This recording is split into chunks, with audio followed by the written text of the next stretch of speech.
Okay, now look here, I know this is an unpopular take, but I think the NFL made the wrong choice in picking Kendrick Lamar to headline the upcoming Super Bowl in New Orleans.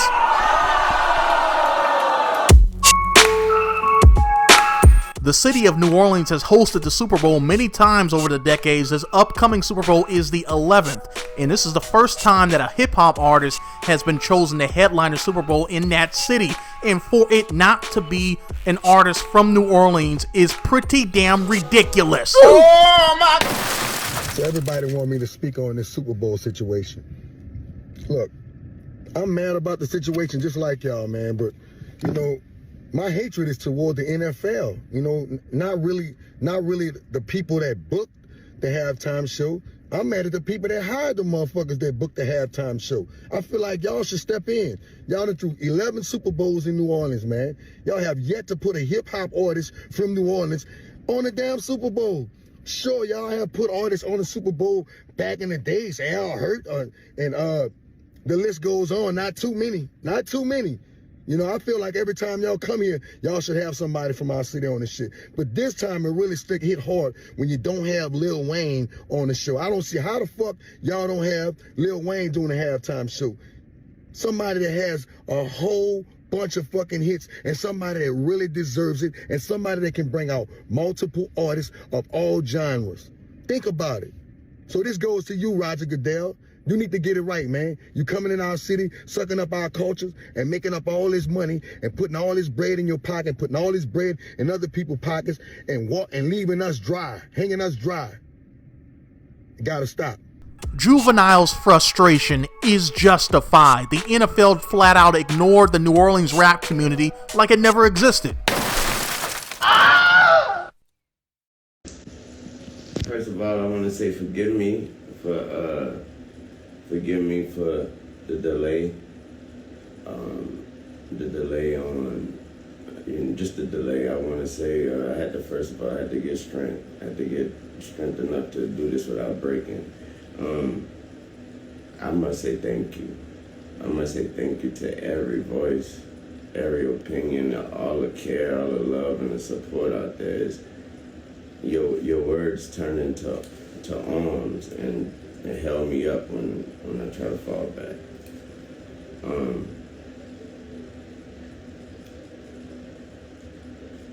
That hurt a lot. You know what I'm talking about, it hurt a whole lot. I blame myself for not being mentally prepared for a letdown. And for just automatically mentally putting myself in that position like somebody told me that was my position. So I blame myself for that, but I thought that was nothing, I thought that was nothing better than that spot and that stage and that platform in my city. And so it hurt a whole lot. But y'all are fucking amazing. It made me feel like shit not getting this opportunity. And when I felt like shit, you guys reminded me that I ain't shit without y'all. And that's an amazing reality. So, like I said, it broke me, and I'm just trying to put me back together, but my God, have you all helped me. Thanks to all my peers, my friends, my family, my homies on sports television, everybody repping me. I really appreciate that. I really do. I feel like I let all of y'all down by not getting that opportunity. But I'm working on me, and I'm working. So, thank you. Hey, check out some of these goofy ass comments on Instagram talking about, man, you know what I'm saying? Wayne ain't done nothing lately, though, you know what I'm saying? He ain't got no new music. Shut up with that. Shut up, Brian. I've had to listen to your jawing for too long. Well, technically, Just shut up. Lil Wayne has an extensive catalog dating way back to his Hot Boys days. He's had major chart success and he has had some crossover appeal, lest we forget Lil Wayne's brief but memorable adventure into rock music. And a prom queen! K-Dot's fan base is being really unfair, dismissing Lil Wayne's career as if he hasn't done anything.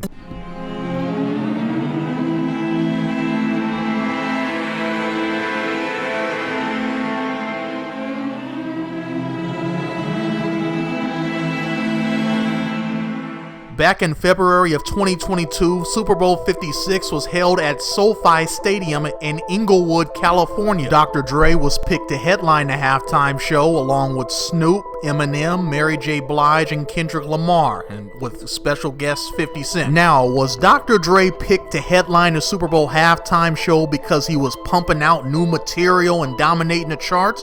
No, he was picked for legacy reasons. Heck, between him, Mary J. Blige, Snoop, and 50 Cent, it was pretty much a legacy and nostalgia type deal. Out of that halftime show lineup, Eminem and Kendrick have been the only ones consistently pumping out new material. Now, with that Super Bowl being in the LA area, and Dr. Dre, Snoop, and Kendrick being from the LA area, was that a factor in them being picked to headline the halftime show? Of course it was, and I don't even have a problem with that, but let's not pretend that the hometown ties did not play a role. Dr. Dre and Snoop Dogg, obviously very prominent figures of West Coast rap. There was a feeling that they've paid their dues and have achieved icon status in the rap genre and beyond, and therefore deserve to headline the Super Bowl halftime show that's being played in their backyard. Snoop Dogg, in an interview with Yahoo Entertainment about a year before the Super Bowl, talked about this. I don't know if you remember this, but when I interviewed you about a year ago, it was right before the Super Bowl, the 2020 Super Bowl. You had this vision to be playing the Super Bowl with all of your peers, with Dre and stuff. Like, do you still have a vision? You seem like a man of vision. Are you still planning something like that? I want to see that happen too. Me too. Hopefully the NFL will be smart, make the right decision. It's in Inglewood, California, and it will make the most sense in the world. You know, I'm available, Dre available, Eminem's available, 50 Cent, Kendrick Lamar, whoever Dr. Dre wants to pull out of his hat. You know what I'm saying? To make this thing a professional, event and make it big and the biggest ever. They can have it. It's just a matter of the NFL, pulling the trigger. Now notice how Snoop said, hopefully the NFL will be smart and make the right decision. Now what does he mean by right decision? Well, it's the Super Bowl is there in Inglewood. You have prominent LA artists. It makes sense. I completely agree with that. Hence my argument for Lil Wayne in New Orleans.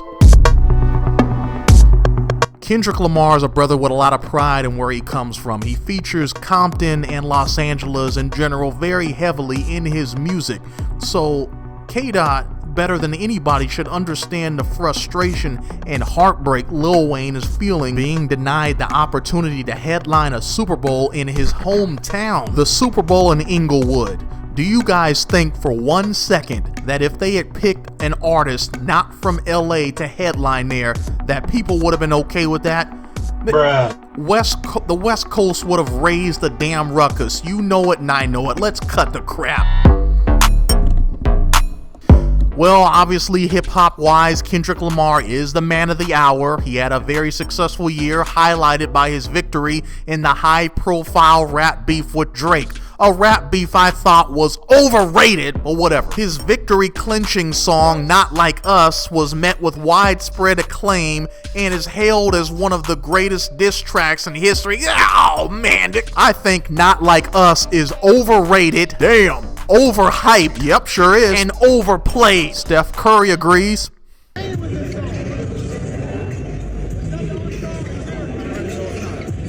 Steph, I completely agree with you. It's not the only song in America, but they play it 80 damn million times like it's the best thing in the world. Man, I was over the song after the third time I heard it. You know, with Kendrick flying high on his current success, his fan base feels that him being picked to headline the Super Bowl halftime show is well-deserved and makes the most sense.